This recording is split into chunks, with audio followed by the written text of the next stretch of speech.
Hello guys, welcome back to iDream media. ఈరోజు మనతో ఉన్నారు స్టాక్ మార్కెట్ అనలిస్ట్ అయిన సుందరరామరెడ్డి గారు. సార్తో మాట్లాడదాం.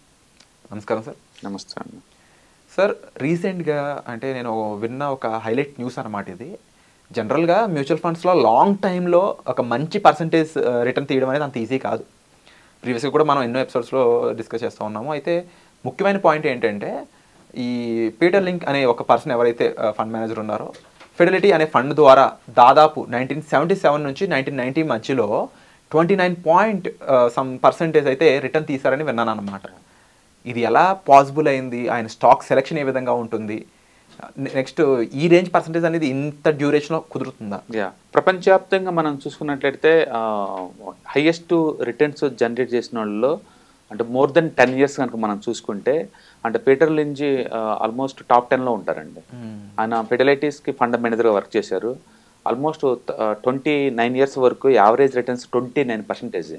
29% అంటే వరల్డ్లోనే టాప్ 10లో ఉంది ఆ పొజిషన్. ఓకే, అంతగా రిటర్న్స్ జనరేట్ చేశారనమాట. అది కూడా very long time, almost 28 years దాకా జనరేట్ చేశాడు.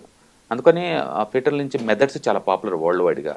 ఆయన ఎలా స్టాక్స్ పిక్ చేశాడు, ఎలాంటి ఫండమెంటల్స్ వాడాడు, ఆయన ఫార్ములాస్ ఇప్పటికీ చాలా ఫేమస్ అనమాట. ఆయన ఎక్కువసార్లు తీసుకున్న పద్ధతి ఏంటంటే, బిజినెస్ నీకు అర్థం కాకుండా దాంట్లో ఇన్వెస్ట్ చేయొద్దు అంటాడు. ఒక బిజినెస్లో నువ్వు ఇన్వెస్ట్ చేసేటప్పుడు ఆ బిజినెస్ ఏంటో తెలుసుకొని అందులోనే ఇన్వెస్ట్మెంట్ చేయమన్నాడు. It's a common sense investment అనమాట. అందుకని మీరు ఇన్వెస్ట్మెంట్ చేద్దాం అనుకున్నప్పుడు మీకు ఏ కంపెనీస్ అయితే బాగా తెలుసో అవి తీసుకోవటం బెటర్. ఫర్ ఎగ్జాంపుల్, మనం మార్నింగ్ నుంచి ఈవినింగ్ దాకా మనం చూసాం అనుకోండి, యావరేజ్ మీద ఒక మనిషి అనేవాళ్ళు ఒక 200 వస్తువులను వాడుతుంటాం. షూ కావచ్చు, లేదా బట్టలు కావచ్చు, లేదా హెయిర్ ఆయిల్ కావచ్చు, అంటే పేస్ట్ కావచ్చు, సోపులు కావచ్చు, ఫుడ్ కావచ్చు. మన కిచెన్లోకి వెళ్ళి చూసామనుకోండి, అక్కడ గ్రైండర్ కనపడతా ఉంటుంది. అండ్ చాలా కనపడతాయి, పసుపు, సాల్ట్, స్టవ్లు, గ్యాస్, ఓకే, ప్రతిదీ అనమాట, నైఫ్స్, ఇవన్నీ. పైన చూసామనుకోండి ఏసీలు, ఫ్యాన్లు, కింద చూసి అనుకోండి ఫ్రిడ్జ్, కేబుల్స్, స్విచ్స్, ఇవన్నీ పనిపోతుంది. నువ్వు వాడుతున్నావు అంటే అందులో క్వాలిటీ ఉంటేనే వాడుతున్నావు కదా. మీ ఫ్రెండ్ హౌస్లో కూడా అవి ఉంటుంది అంటే మీనింగ్ ఏంది? అవి క్వాలిటీ ఉంటేనే కదా. అంటే కస్టమర్స్ అందరూ ఇష్టపడుతున్నారంటే కంపెనీ ఎక్కువ రోజులు సర్వే అవుతుంది కదా, అంటే అవి నిలబడతాయి. అందుకని మీరు తెలియని కంపెనీలపై ఇన్వెస్ట్ చేసే బదులు మీకు బాగా ఎక్స్పీరియన్స్ ఉన్న ప్రొడక్ట్ తెలిసిన కంపెనీలు ఇన్వెస్ట్ చేయడం ద్వారా సేఫ్టీ అండ్ సెక్యూరిటీ దొరికింది అంటే. బట్ దీనికి ఒక కౌంటర్ ఉంది సార్. కొన్ని బ్రాండ్స్ ఏవైతే ఉన్నాయో నిజంగా క్వాలిటీ బ్రాండ్సే, ఐ విల్ యాక్సెప్ట్. బట్ కొన్ని రిలయన్స్ లాంటి పెద్ద పెద్ద బ్రాండ్, ఇండియన్ వైజ్ నేను చెప్తున్నాను, మన డిస్కషన్లో ఎన్నోసార్లు మాట్లాడుకున్నాము. ఒక 1 year, 2 years, 3 years down the line 10 years పాటు కూడా అసలు కదలకుండా ఆగిపోయిన స్టాక్స్ చాలా ఉన్నాయి, పెద్ద పెద్ద బ్రాండ్లు అనేవి. వీళ్ళు తీసుకునే పికప్ ఏంటంటే అండర్ వాల్యూడ్షిప్ అనమాట. అంటే అండర్ ఓనర్షిప్ అంటే ఇన్స్టిట్యూషనల్ ఇంకా పసిగట్టక ముందే, అంటే కంపెనీ చిన్నగా ఉన్నప్పుడు పిక్ చేస్తారనమాట. అది పెద్ద బ్రాండ్ అవబోతుంది, పెద్ద బ్రాండ్ అవబోతుంది అని చెప్పేసి, ఫ్యూచర్లో పెద్ద బ్రాండ్ అవబోతుంది అని చెప్పేసి వాటిని తీసుకుంటారు. ఎదుగుతున్న టైంలోనే ఇప్పుడు మనం కొన్ని ఉన్నాయి అనుకోండి, క్రేయాన్స్, అవి చాలా చిన్న కంపెనీస్. అవి క్రేయాన్స్, ఇప్పుడు టాటా కెమికల్స్ ఉందనుకో, చాలా చిన్న కంపెనీ ఇంకా. ఓకే, అలాగే మన కిచెన్ లో టీటీకే ప్రిస్టేజ్ కుక్కర్లు అంటే ఇండియాలో గుర్తొచ్చేది టీటీకే వాళ్ళు, ప్రిస్టేజ్ కుక్కర్స్. అది చాలా చిన్న కంపెనీ అది. అందుకని ఆయన చిన్న కంపెనీ ఉన్నప్పుడే రెగ్యులర్గా మనకు తెలిసిన బిజినెస్ మోడల్లోనే ఇన్వెస్ట్ చేస్తారనమాట. అందుకని సేఫ్టీకి ఎక్కువ ప్రయారిటీ ఇచ్చేవాడు. తెలిసిన కంపెనీలో మాత్రం ఇన్వెస్ట్ చేశాడు, అన్నోన్ కంపెనీలో ఇన్వెస్ట్ చేసేవాడు కాదనమాట. అంటే రెండోది, బాగా బోరింగ్ అంటే డెల్ కంపెనీస్ అనుకుంటున్న సెక్టర్లోనే ఇన్వెస్ట్ చేస్తారు. ఫ్రాన్సీగా ఉన్న సెక్టర్లో పెట్టాడు. ఫర్ ఎగ్జాంపుల్, ఇప్పుడు ఇండియాలో ఫ్రాన్సీ సెక్టర్స్ అంటే ఏంది? Solar power, and next semi conductors, okay, and like technology, cloud computing, and artificial intelligence, ఇవన్నీ మోడర్న్ సెక్టర్. ఆయన ఇలాంటి కాదు, ఆయన మోస్ట్ ఎగ్జైటింగ్ బిజినెస్ మోడల్ పెట్టాడు. పక్క బోరింగ్ వచ్చే వాటిలో పెడతారనమాట. ఇప్పుడు ఓలా, ఊబర్ అనుకోండి, ట్రాన్స్పోర్టేషన్ మ్యాండేటరీ. అంటే మనిషి పుట్టిన కానీ ఇప్పుడు దాకా ట్రాన్స్పోర్టేషన్ 10 సార్లు జరుగుతూనే ఉంది. అది బోరింగ్ బిజినెస్. ఆయన అలాంటి దాంట్లో పట్టుకుంటాడు, కానీ దానివల్ల పని జరుగుతూనే ఉంటుంది, ఎదుగుతూనే ఉంటుంది. అండ్ ఫుడ్ సెంటర్లో ఫుడ్ 3 సార్లు కంపల్సరీ కావాలి. ఆ ఫుడ్ జంక్షన్లో పెడతా ఉంటాడు, డొనాల్డ్ అట్లా పెడతా ఉంటాడు. అట్లా ఆయన జనాలకి అంత ఇష్టం లేనివి, పట్టించుకోనివి పెడతా ఉంటారు. రియాలిటీకి ఏంటంటే, మనం చార్ట్లు కనుక చెక్ చేసుకుంటే వాళ్ళు 1994 నుంచి ఇప్పుడు దాకా, అంటే స్టార్టింగ్ నుంచి ఇప్పుడు దాకా కనుక మనం అల్ఫాబెట్ అంటే గూగుల్ చార్ట్ చూసాం అనుకోండి, Google high end technology company వరల్డ్లోనే, వర్సెస్ మెక్డొనాల్డ్ ఫుడ్ సెంటర్ రెండు ఒకే రేటింగ్స్ వచ్చినాయి. ఒకటి బోరింగ్ బిజినెస్, రెండోది ఏమో technology. Both are charts are same. కావాలంటే మీరు చూసుకోండి, లాస్ట్ 30 years నుంచి బోత్ చార్ట్సర్సే. సో ఈ పికింగ్ కానీ ఈ రీసెర్చ్ కానీ ఆయన ఏ విధంగా ముందుకెళ్తారు? యా, ఆయన ఇట్లా బోరింగ్ బిజినెస్ మోడల్ మాత్రం పిక్ చేసుకునేవాడు. అంటే మూడోది ఏంటంటే కంపెనీస్ ఏదైనా స్పిన్ అప్ చేస్తున్నప్పుడు అంటే డీమర్జర్ అవుతున్నప్పుడు, ఇప్పుడు రిలయన్స్ లో ఉంచి రిలయన్స్ ఫైనాన్స్ డీమర్జ్ చేశారు కదా, కొత్త ఫైనాన్స్ కంపెనీలతో పోల్చుకుంటే ఇలాంటి ఫైనాన్స్ కంపెనీలు పెడతాడు ఆయన. అంటే డీమర్జర్ అవ్వాలా పెద్ద కంపెనీ నుంచి, అంటే కంపెనీ కొత్తగా ఉండకూడదు, ఎంతకంత ఎక్స్పీరియన్స్ కంపెనీ అనుకోండి అలాంటిలో తీసుకుంటాడు అనమాట. ఎంటర్ప్రైజ్ లిమిటెడ్ ఉంది, దాంట్లోంచి పిరమాల్ ఫార్మాని సపరేట్ చేశారు.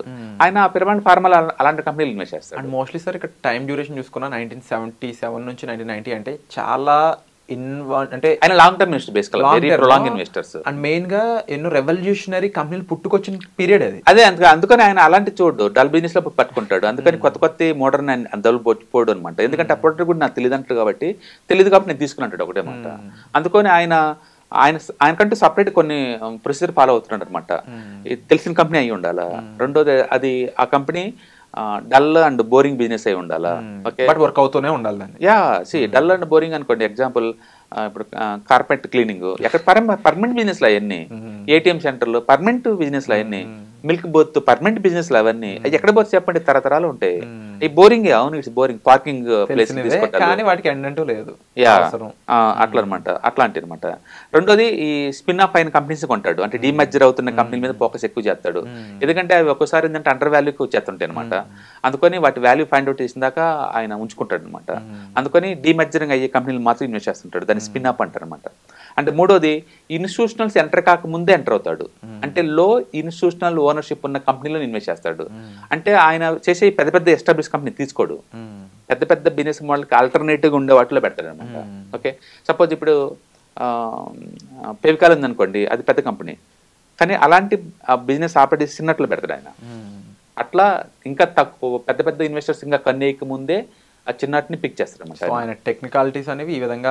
రెండోది నెగిటివ్ రూమర్స్ వచ్చినప్పుడు, ఏదైనా బ్యాడ్ రూమర్స్ వచ్చినప్పుడు, 1-2 క్వార్టర్లీ బ్యాడ్ రిజల్ట్ వచ్చినప్పుడు ఆ టైంలో గుడ్ కంపెనీ బిజినెస్ మోడల్ పెట్టుకుంటాడు.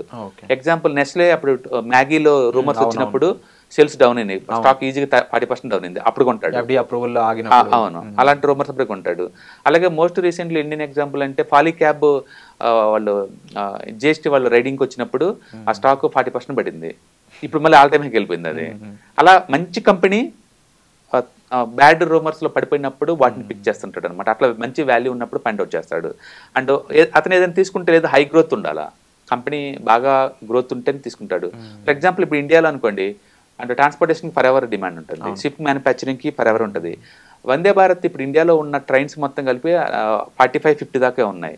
యాక్చువల్ టార్గెట్ 2030 కల్లా 800 అనమాట. అంటే వారానికి కూడా బయట రావాలి అది. అంటే అన్లిమిటెడ్ ఆపర్చునిటీ ఉంది ఆ ఏరియాలో. అట్లా ఆపర్చునిటీస్ అన్లిమిటెడ్ పొటెన్షియాలిటీ బాగా ఉన్న చోట పెడతారు అనమాట. నెక్స్ట్ ఫండమెంటల్ వెరీ స్ట్రాంగ్ ఉండాలా, ఆ కంపెనీ ఎప్పుడు నిరంతరం బైబ్యాక్ చేస్తూ ఉండాలి, అంటే షేర్ హోల్డర్ని తగ్గించుకుంటూ ఉండాలి. టూ మచ్గా బోనస్ షేర్లు, స్టాక్ స్ప్లిట్స్ లాంటివి చేయకూడదు అనమాట. స్టాక్స్ ఎప్పుడు నిరంతరం బైబ్యాక్ చేయడం ద్వారా ఏంటంటే క్యాపిటల్ ఎఫిషియన్సీగా వాడుకోవచ్చు అనమాట అలాంటి కంపెనీస్. అంటే లాంగ్ టర్మ్ ఇన్వెస్ట్మెంట్ ఇలాంటి క్వాలిటీ ప్రొసీజర్ వాడటం ద్వారా ఆయన ఏంటంటే లాంగ్ టర్మ్లో ఆల్మోస్ట్ 27 years అలా 29% తీశాడు. అందుకని పీటర్ లించ్ అంటే ఒక గోల్డ్ మైన్ అది. ఆయన రాసిన బుక్స్ చాలా పాపులర్ అండి, ఆయన ఇట్స్ వెరీ ఫేమస్ అనమాట. అందుకని ఆయన మెథడాలజీస్ చాలా పాపులర్. చాలా మంది ఫండమెంటల్ అనలిస్టులు అందరూ ఏంటంటే ఆయన ఏ మెథడ్స్లో మనీ మేక్ చేసిన వాటిని స్కానర్లో పెట్టేసి అంటే స్టాక్స్ని తీస్తూ ఉంటారు అనమాట. పర్టికులర్గా బోరింగ్ బిజినెస్ మోడల్, లో ఇన్స్టిట్యూషనల్ ఓనర్షిప్ ఉన్నప్పుడు అండ్ అన్లిమిటెడ్ పొటెన్షియాలిటీ ఉన్న స్టాక్స్ని అండ్ బ్యాడ్ న్యూస్ ఉన్నప్పుడు పట్టుకోవటం ద్వారా ఆయన ఎక్కువ రిటర్న్ జనరేట్ చేశాడు. ఇప్పటికీ అది గోల్డెన్ స్టాండర్డ్. ఐ థింక్ మనం అందరూ ఫాలో అవ్వాల్సిన, నేర్చుకోవాల్సిన ఎన్నోవి ఆయన బుక్స్ ద్వారా నేర్చుకోవాలని నేను కూడా అనుకుంటున్నాను. Thank you so much for sir ఇలాంటి కేస్ స్టడీ తీసుకొచ్చాను. Yeah, hi. ప్రస్తుతం ఉన్న ప్రపంచంలో ఫైనాన్షియల్ లిటరసీ అనేది ఎంత ఇంపార్టెంటో అందరికీ ఇప్పటికే అర్థమై ఉంటుందండి. సో స్టాక్ మార్కెట్కి వచ్చేసరికల్లా ఇది చాలా అప్ అండ్ డౌన్స్ అవుతూ ఉంటాయి. మార్కెట్ చాలా వాలటిలిటీ ఎక్కువ ఉంటుంది. వేరే అసెట్ క్లాస్తో పోల్చుకుంటే ఇక్కడ టూ మచ్ వాలటిలిటీ ఉంటుంది. సో దీన్ని ఎలా హ్యాండిల్ చేయాలి and ETFs, index funds, mutual funds ద్వారా ఎలా మనీ మేక్ చేసుకోవచ్చు, ఇది టోటల్ మీకు ప్యాసివ్ ఇన్కమ్ లాగా as well as active income లాగా ఎలా ఉపయోగపడుతుందో ఈ ప్రోగ్రామ్ ద్వారా మీకు నేర్పడుతుంది. కాబట్టి ఇంట్రెస్ట్ ఉన్న పార్టిసిపెంట్స్ ఈ కింద రోల్ అవుతున్న నెంబర్కి పింగ్ చేసుకొని సీట్స్ బుక్ చేసుకోండి. Thank you.